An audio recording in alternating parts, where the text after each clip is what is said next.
Thank you for having me this morning. Thank you, everybody, for your generous welcome. And I want to let you know a little bit about me that wasn't in the bio. I was born in Vermont, and I was adopted into this wonderful family 7 days later. And the family I was adopted into, my parents had already had 2 children. They were white and had 2 children of their own, and then adopted 5 more of us who were Korean and black and biracial. And I often marvel at that. You know, this is the 60s, before multiculturalism was a word, or cross-cultural adoption was a thing, but they did it. And so back then, all that they told the family was this little black boy was coming to be with their family, and that's what they told my older sister at the time, who was I think 4. You know, you've got a little brother coming, he's black. So they pick me up at the airport. It's a January cold evening. They fly me down on a plane. This woman brings out a big bundle, and so they hand me over, make the handoff, and unwrap me to see me. And there I am, and my 4-year-old sister exclaims, "He's not that black." That was my entrance into my family life. So it was one of the most incredible family experiences. My parents are amazing, and more about them later. But I grew up in Methodist Church. My dad, Methodist minister. I played the organ and piano in high school, and but the congregation, we were the only people of color in our congregation. So it was why I didn't learn any gospel music. I couldn't have done that. God is able. I say to my dad, the most exciting thing we would hear on Sunday morning is something like maybe.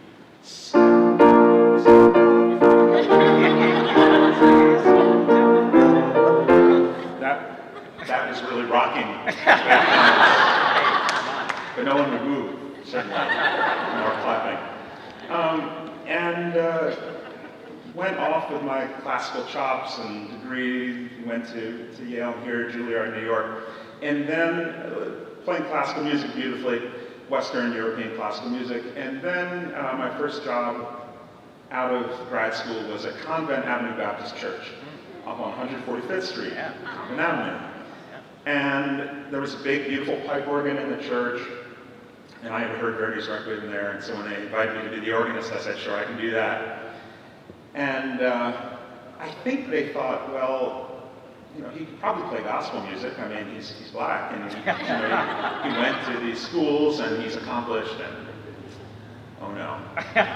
So one of my first weeks there, the closing hymn of this service was "This Little Light of Mine," and I was at the mighty organ. Now, the organ console wasn't hidden like it is here. I was basically right underneath this banner where you could see the organ, and the choir was up in the balcony. The place was packed, 800 or so people there on a Sunday morning, Convent Avenue. And so I opened up the hymnal, and everybody was up shouting, nothing like my Methodist upbringing in Little Church in New Jersey. And so I started playing.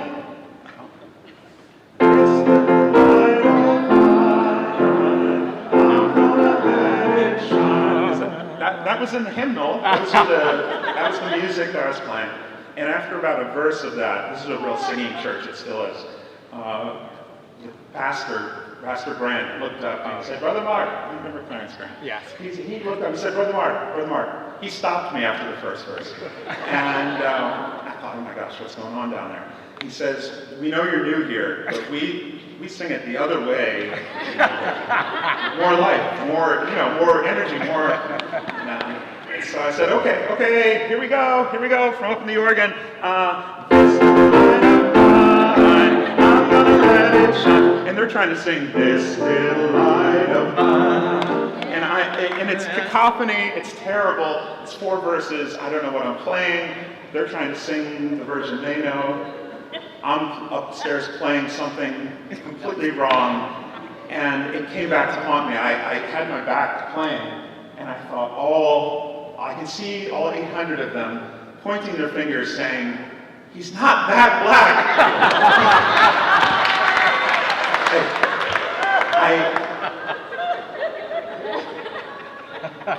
So this is a confession. It's true. I'm not that black. And I'm not that white either.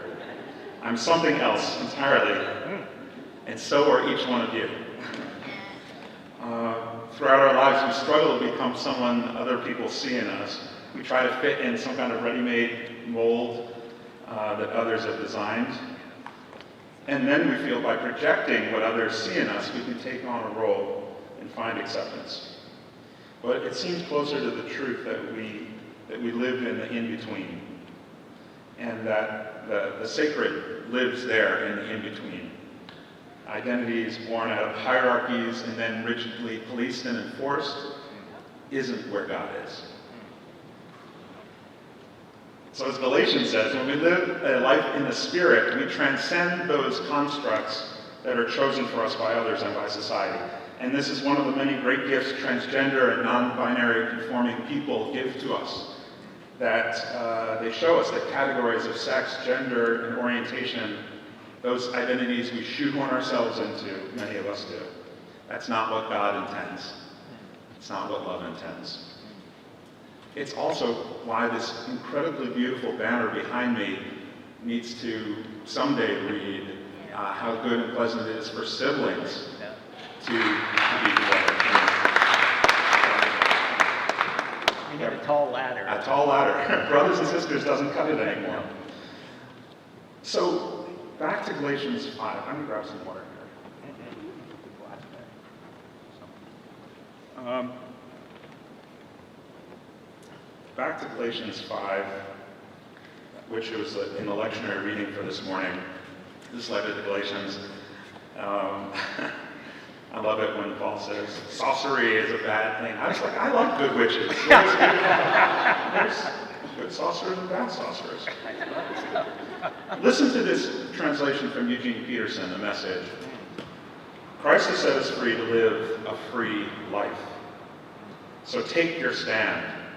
Never again let anyone put a harness of slavery on you. It's good for Pride Sunday. Yeah. My counsel is this: live freely, animated and motivated by the Spirit. Then you won't feed the compulsions of selfishness. For there's a root of sinful self-interest in us that is odds with the free spirit. Just as the free spirit is incompatible with selfishness, these two ways of life are antithetical. And it's obvious what kind of life develops out of trying to get your own way all the time. Yeah. Repetitive, loveless, cheap sex. Whoa. A stinking accumulation of mental and emotional garbage. Frenzied and joyless grabs for happiness. Trinket gods, magic show religion, paranoid loneliness, cutthroat competition, an impetus to love or be loved. Divided homes and divided lives, small-minded and lopsided pursuits, the vicious habit of depersonalizing everyone into a rival.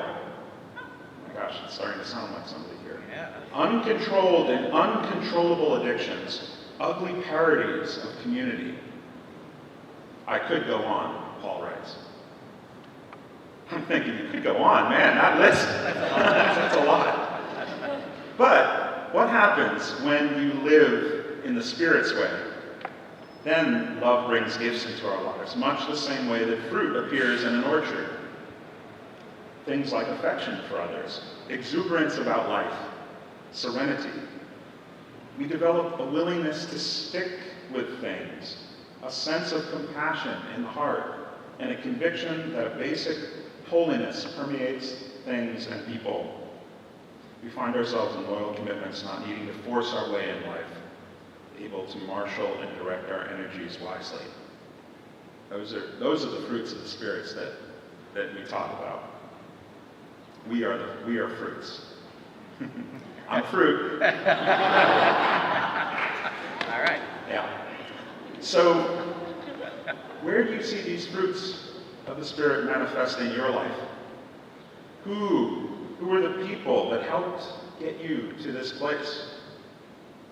Where we're sitting right here today, celebrating queerness in a United Methodist Church. All right. Amen. Yeah, that's a good thing. It's an amazing thing, actually. And I'm sure each of us have a story, or many stories, of the people and the communities that have allowed you to come this far by faith, as the hymn says. The road hasn't been easy. I'm sure all of us also can recount times when dehumanizing selfishness and greed, ignorance and violence were part of our stories. Indeed, right now we're living in a moment where we wonder whether our world will choose the fruitful values of love, justice, and community over those of fear and division and love of power. And I can point to many watershed moments in my life, but one in particular I want to lift up, where the power of the Spirit was moving and the fruits of the Spirit took root. I was a 15-year-old sitting in my dad's office, my dad the pastor, at Union Village, United Methodist Church in Berkeley Heights, and just lying there on his couch, trying to get the words out to say who I knew I was. And he sat beside me, kind of silent for what felt like about an hour. It might have been an hour. And when I finally was able to say the words, Dad, I think I might just possibly be maybe gay, maybe bisexual. I don't even know if I said the word gay because I was so afraid that even my dad, who I knew loved me greatly, my dad and mom, what would rejection feel like from your own parents, as many people unfortunately can attest to. So when I finally said those words, and a moment passed, just a moment, a second maybe, he said, Mark, your mother and I love you no matter what. And God loves you no matter what.